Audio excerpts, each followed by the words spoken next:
And good evening, everybody. Welcome to this Central Ohio Nature presentation, which is all about the complicated subject of lichens. And we will dig right into this with the presentation because this one takes a little time to get through and is more, I know this is a word I'm making up, but this is more science-y than a lot of things we covered. It is complicated. We're not talking about a simple organism here.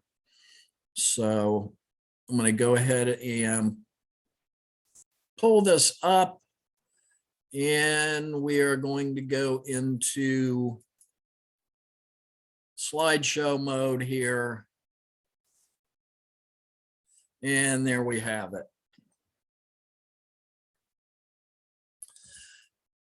The strange, complicated world of lichens. And I will mention that unless otherwise noted in this presentation, all of the information here I learned from a website called Lichen Habitat, which is a federal fish and wildlife website. So lichens are perhaps the most bizarre example of symbiosis on Earth. And you should remember from school days that symbiosis is the pairing of two unlike organisms that provide benefit to each other in some way or another. They are found on every continent of the planet, yes, including Antarctica. They are not an animal, a plant, a moss, a chemical, a mineral, but they are in fact alive. So we will start with talking about what they are not and why, because I think this is the easiest way to dig in. Despite appearances, they are not moss, and it's kind of impossible to me to talk about lichens without talking about moss as well, which we will. So on the left here in this box, you can see mosses are non-vascular plants. And we will talk about what vascular means in a minute. They are thought to be the ancestors of all modern trees and other plants. Moss have chloroplasts on their entire bodies, not just top surfaces of leaves. They can photosynthesize from all over their bodies. If you take a plant, for example, a sunflower, it can only photosynthesize when the sun's rays are really hitting the tops of its leaves, which is for most of the day, but not all of it. Moss, on the other hand, can photosynthesize more towards dusk and dawn because the sides of their bodies and parts of their bodies other than top surfaces of what we would consider leaves are able to photosynthesize because they have chloroplasts there. They have plant-like structures that look and function just like leaves, stems, and roots. Lichens, on the other hand, in their symbiotic relationship, are made up of two things: alga and fungus. They do not have roots, stems, or leaves, although it may look that way sometimes. Their chloroplasts are contained only in the algae portion on the top surface of the lichen. And lichens used stored water to prolong their growth cycle, much like a cactus would, but they don't actually have a method to store it. On the other hand, mosses do. So lichens typically grow near or next to mosses so that they can share the moss's water supply. That is not a symbiotic relationship there with that. That's actually more of a parasitic relationship, with the lichen being the parasite to the moss.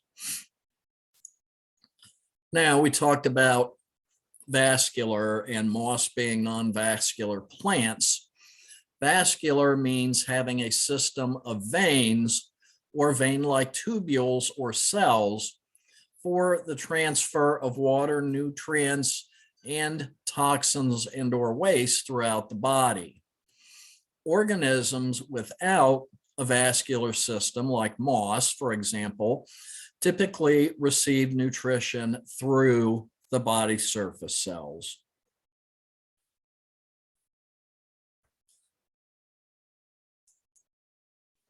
Now, some facts about lichens. They have, again, a complex life system that is as we mentioned, symbiotic partnership of two separate organisms, fungus and alga. In that relationship, fungus is the dominant partner and gives the lichen most of its characteristics. Just like if, for example, in what your parents gave you in DNA, if your father's genes were much more dominant than your mom's, you would most likely look a little more like dad than mom. Now, lichens can be mistaken for a plant because they have a thallus shape and fruiting bodies, just like we talked about with some of the mushrooms. Thallus means they do not have a defined stalk, true roots, vascular system, or leaves, but they do have the fruiting body.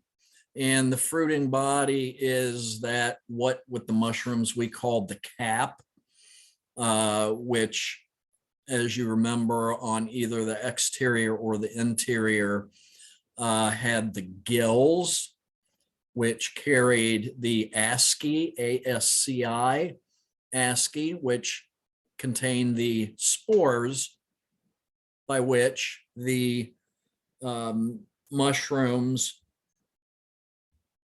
reproduced, because they would release the spores and the wind would carry them off. Now, the alga part of the lichen can either be a green alga or a blue-green alga. And the blue-green alga is otherwise known as cyanobacteria. It is a true bacteria, not a true algae. If you've been at a pond or a lake and in the middle of the summertime, you see that greenish sort of looking scum on the water surface, that is cyanobacteria. It is not algae, as a lot of people think or say. It is cyanobacteria. That's why you were told not to get it on you, and if you do, to get it washed off as soon as possible. And many lichens will have both types of the algae. the green and the blue-green, which gives them that particular coloring like you see in the photo here. Now, let's shift a little bit and look at the two components of lichens, which is the fungi versus the alga. Fungi is a diverse group of organisms that are in their own kingdom, separate from plants. So they are not related to plants in any way. They do not contain chlorophyll like plants do.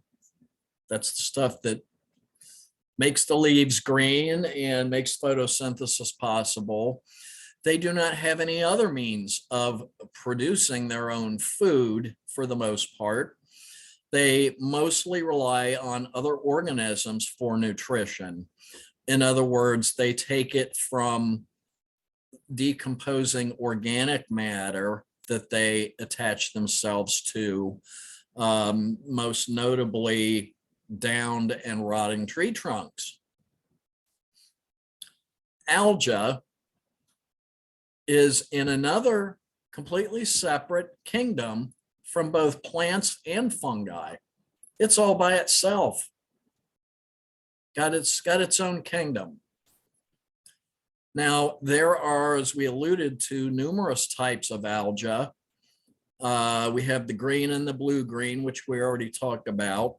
There is brown, red, and gold.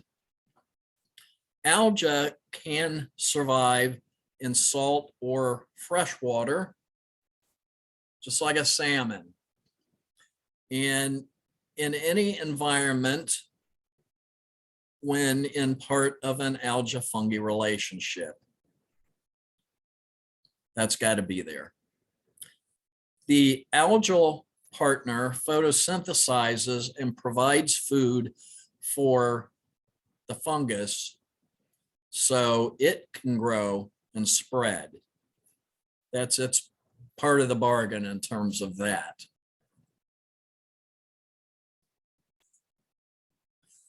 Now, to shift gears again, because I think we need to do this at this point, heading into the area of reproduction. Moss can reproduce asexually in one form. And I want you to think about spider plants, those vining house plants.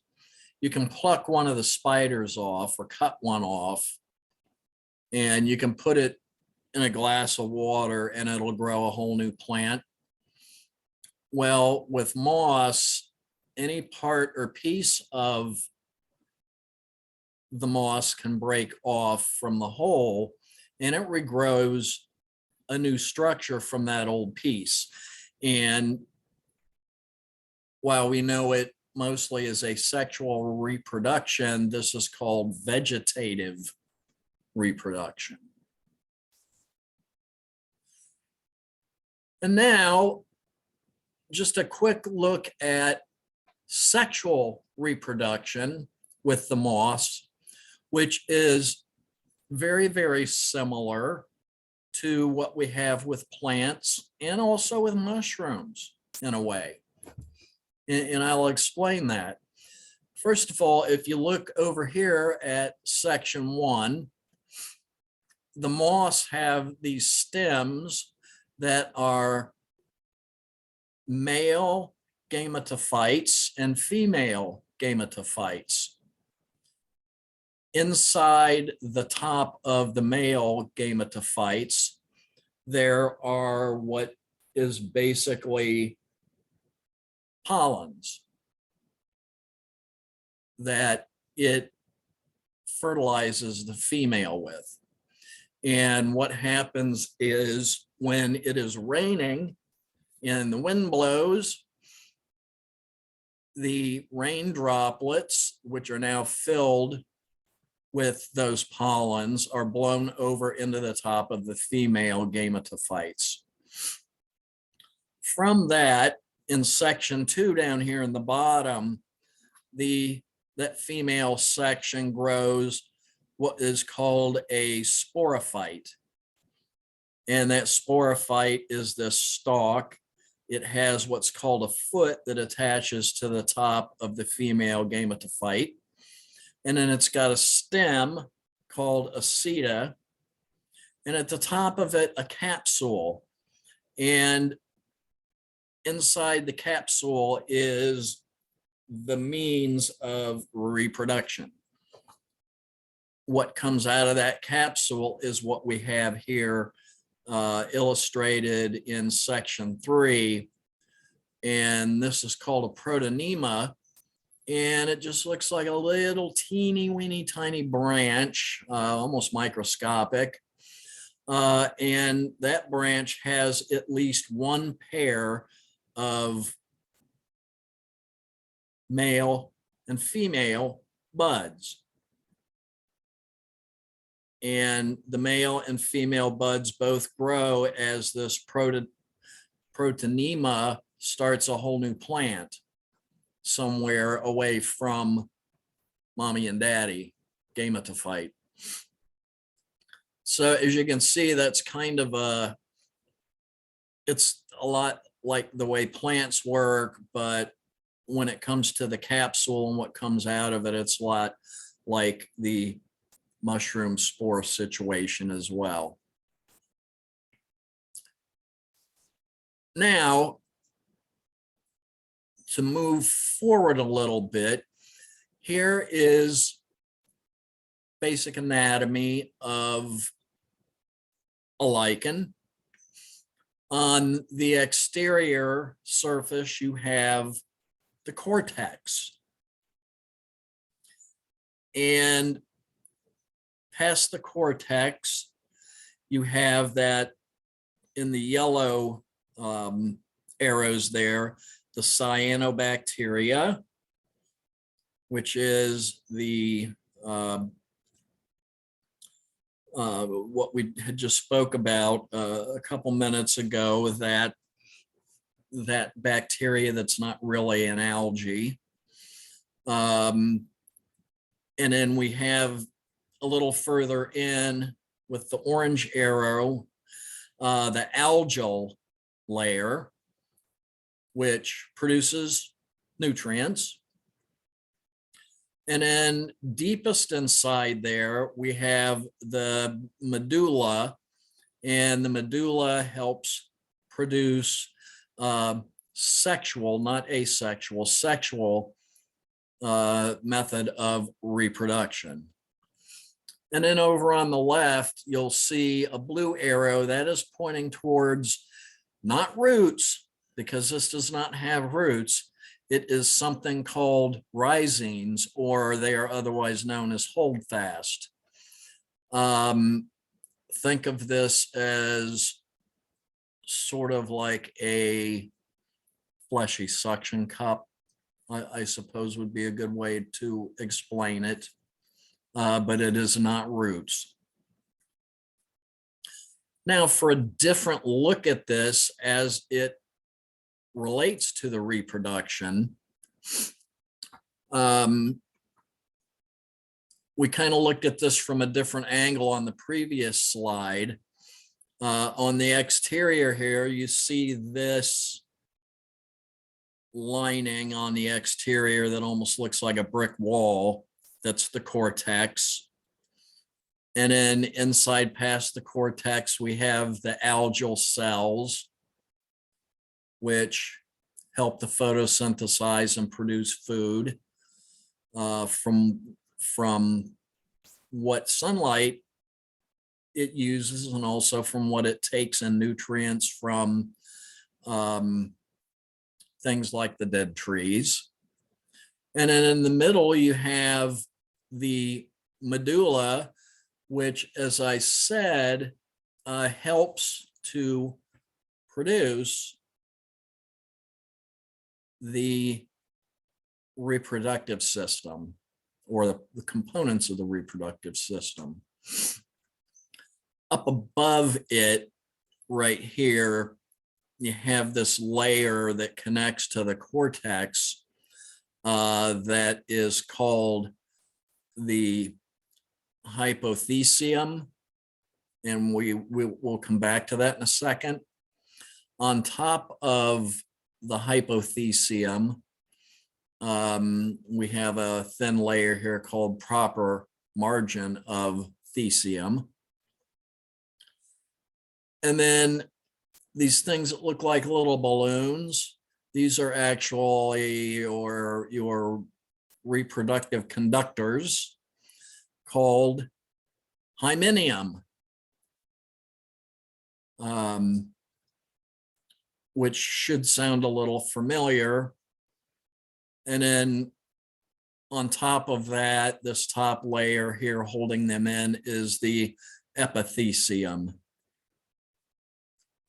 So on the right here is a close-up illustration of the hymenium.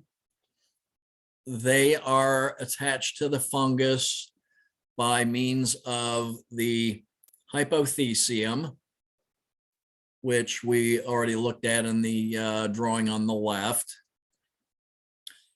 And notice a word here, ascus. If you think back to when we talked about mushrooms a couple of programs ago, we said that the mushroom reproductive spores were attached to the mushroom gills by being contained inside of these little sacs, these microscopic sacs called asci, ASCI. Well, what we have here is with the lichens, the sac that the spores are contained in is called an ascus, not asci, but ascus. And the spores are actually called ascospores. And then they are basically closed in by the paraphysis, which are little, I guess, wall-like layer of hairs that's held in place. They're attached to the bottom of the hypothecium. So there they are, waiting to be ejected by one means or another, and there is more than one, which we will talk about. So to get into lichen reproduction, lichens do not seed or produce pollen. The fungus portion that we just looked at, it produces those spores, those ascus spores that we looked at, much like a mushroom does. We've covered that. Here's the crazy part. This allows the fungus portion of the lichen to reproduce and spread, but not the alga portion. Now, on the flip side of this coin, the new fungus that reproduces, it spreads out there from off of those ascospores and reproduces. That new fungus must find its own new algal partner or it dies. So the fungus part gets to be the one to spread and get blown away on the wind and try to find a new life. But if it doesn't find a new partner really quick for its symbiosis, it dies off. Lichens, on the other hand, can also vegetatively or asexually reproduce. They have structures more than one specifically developed for the spread of fragments of their thallus cortex medulla unit, with both partners included, fungi and alga. So they have that going for them. There are about 8 different ways that they can do this vegetative or asexual reproduction. I am only talking about 4 here because after this 4th one really starts to get convoluted and difficult to follow, I think, unless you are really, really up on things of this nature. So the first is, should sound familiar, fragmentation. The thallus, maybe it's part of the cortex, for example, is accidentally broken off, or it ages, and either way it produces a whole new plant from that, a lot like moss does. With aging, older parts of the thallus die off, and the rest of the organism, the medulla and the algal layer, they stick together and they grow a new thallus. They start a whole new plant. Excuse me, it's not a plant. They start a whole new organism. The second way is propagules. And these are vegetative structures that contain oridia and isidia, which we will talk about, isidia, that are both reproductive bodies that house elements of the lichen thallus. These are produced from the algal layer inside the cortex, and they're easily blown away by the wind, which helps them out quite a bit. The third thing is sordia, and these are small rounded granules or bud-like outgrowths, and they excuse me, develop into a grayish white or a grayish green powder in extensive patches over the upper surfaces, quite often the edges of the thalli of many species. If you've ever seen turkey tails, what are called turkey tails, commonly that outer colored edge on those half circle organisms, roughly, those are sordia. Then the last thing is isidia, and these are small conical warts that develop on the thallus, usually around that base that we looked at. And because they're there, they can easily be broken off, and that's the idea. Under favorable conditions, they all break off and they all grow into a new lichen. The isidium, or isidia, differs from a soridium or sordia in that they are covered by the cortex. The sordia are not covered by the cortex. The isidia are covered by the cortex. But being conical warts, the way they are, they come off a lot more easily. So here's a few diagrams. In diagram A in the upper right there, that is a complete single ceridium. So that's what it would look like magnified, that lump that's ready to grow into a new organism. B and C are that same unit you see in A in a couple of different stages of formation. And then on D there, we see some lichen cortex with a couple of cerealia attached. So they're just waiting to be bumped off of there so they can blow off in the wind and create a new organism.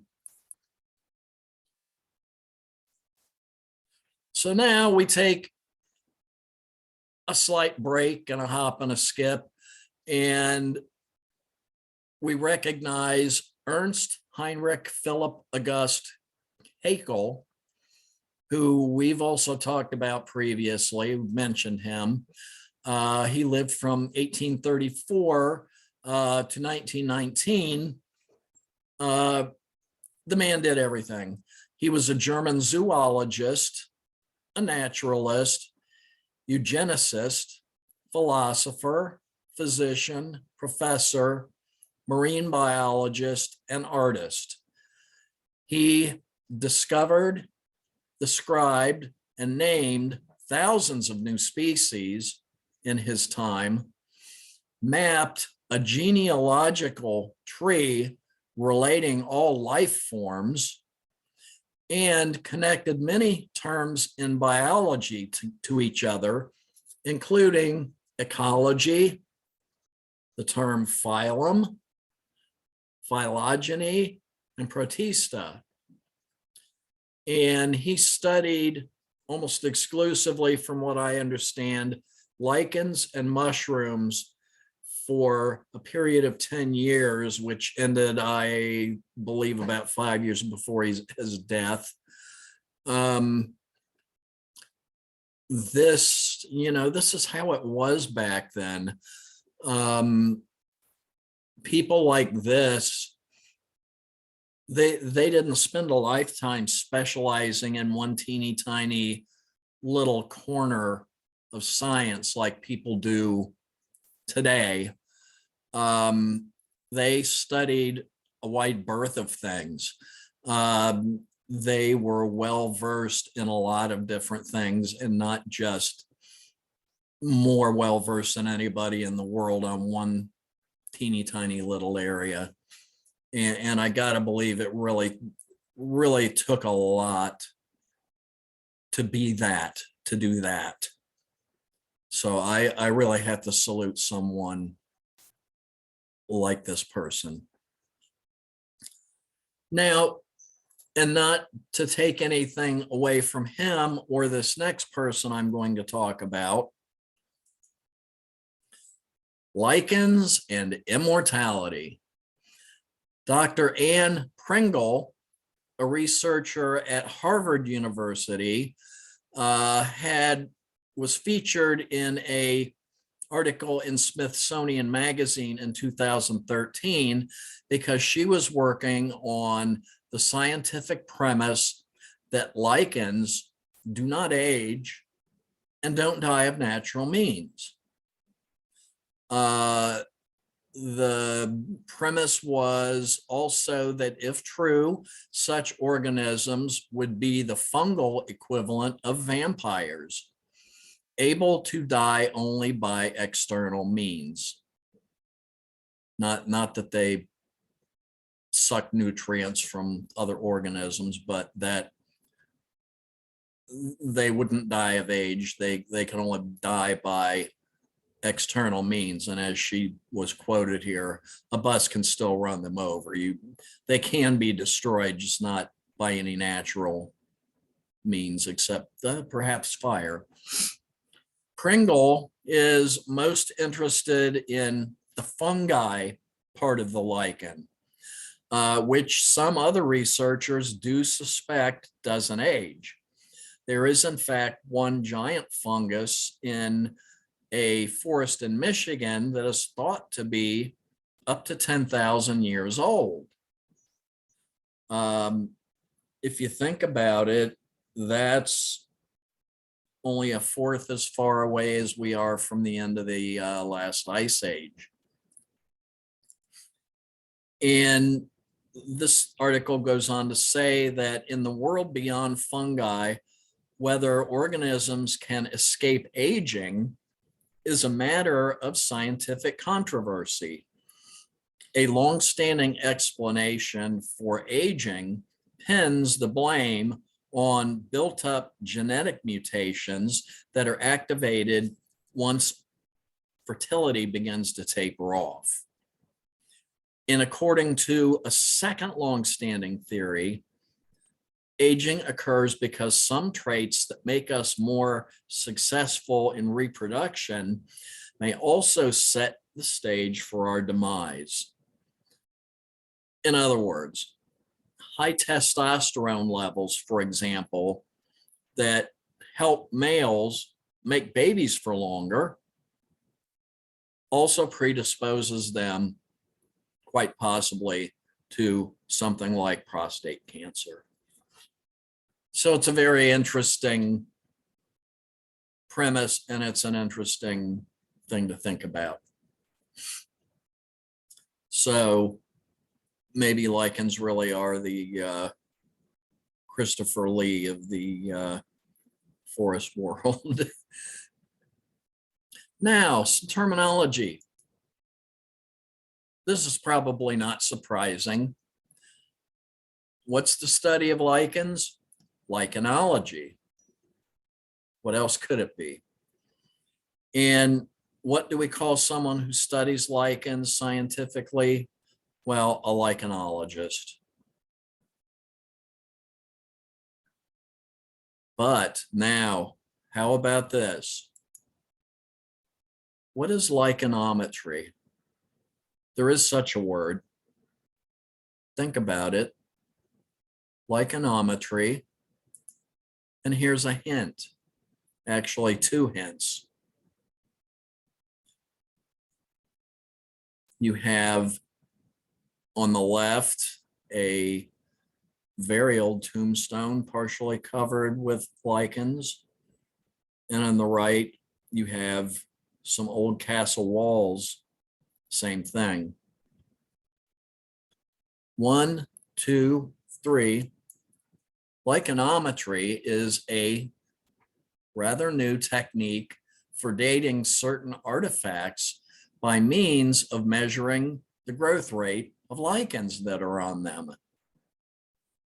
Because lichens tend to grow at a slow and also regular rate, some at only 1 millimeter per year, it makes it easy to calculate their growth on things like stone walls, gravestones, and other surfaces. A lichen can be measured typically from a center point on it to an outside edge, and how long it has been growing can be calculated by that measurement in centimeters.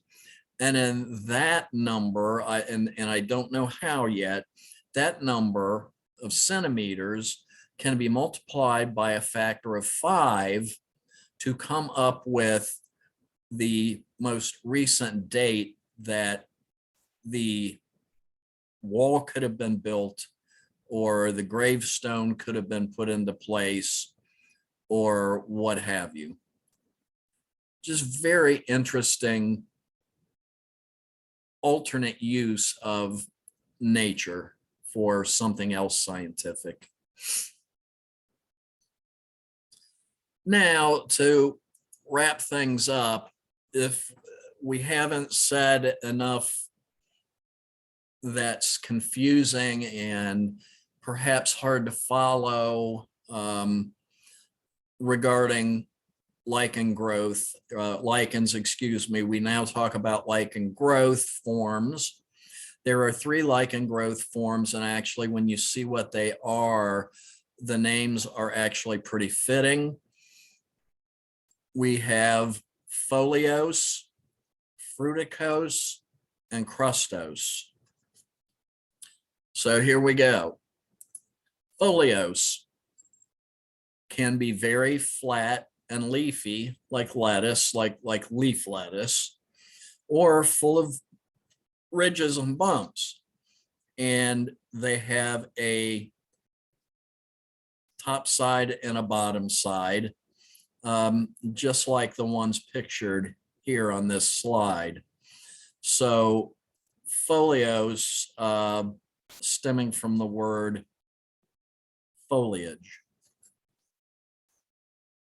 Next, fruticose. Now these can be pendant and hair-like.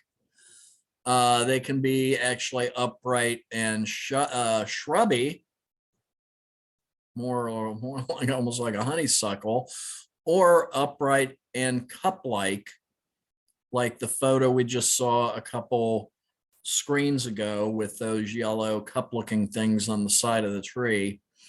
Many fruticose lichens have round branches that have a central core, and others have round branches that are hollow in the middle. And some have flat branches that tangle up with each other, like you see on the far right in this photo on this slide. Very strange looking. And then lastly, and probably most easy to remember, crustose. They actually form a crust over a surface. These are most often things like the shield lichens that you see on the sides of trees. They can come in many bright and vibrant colors, although they quite often come in white and grays as well. Crustose lichens are pressed against their substrate very tightly, very flatly. You can try to remove one like from a tree trunk whole in one piece with a knife. And no matter how sharp the knife is, you are not going to succeed at that, because they are crustose and they will come apart on you very easily.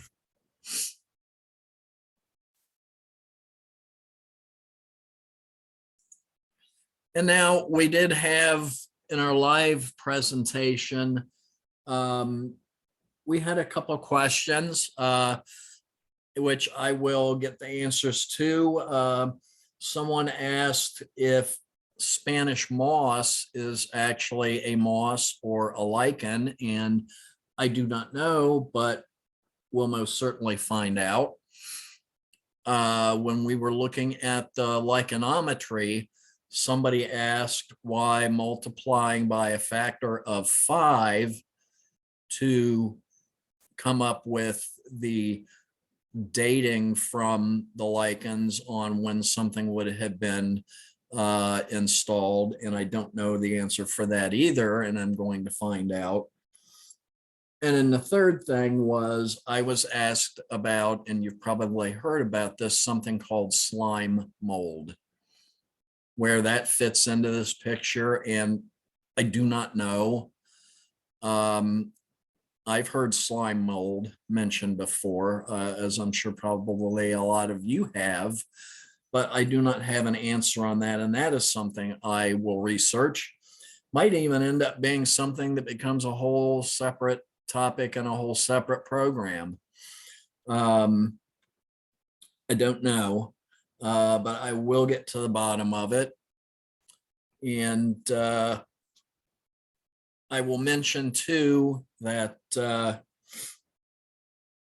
whole reason that we had Christopher Lee in the intro in here was specifically just my playing off of the quote from the Smithsonian article about lichens being like a vampire equivalent. Christopher Lee just happens to be my favorite vampire actor. So that's that. And I will stop the screen share for now. Thank you, everybody, for joining. I hope you found this presentation informative. If you have any questions about it, there are one of three things you can do. You can leave a comment here on YouTube. Number two, you can go to our Facebook page, Central Ohio Nature, and leave a comment or question there. Or number three, you can also contact us via our website, www.centralohionature.org. Thank you for joining us, and we will see you next time.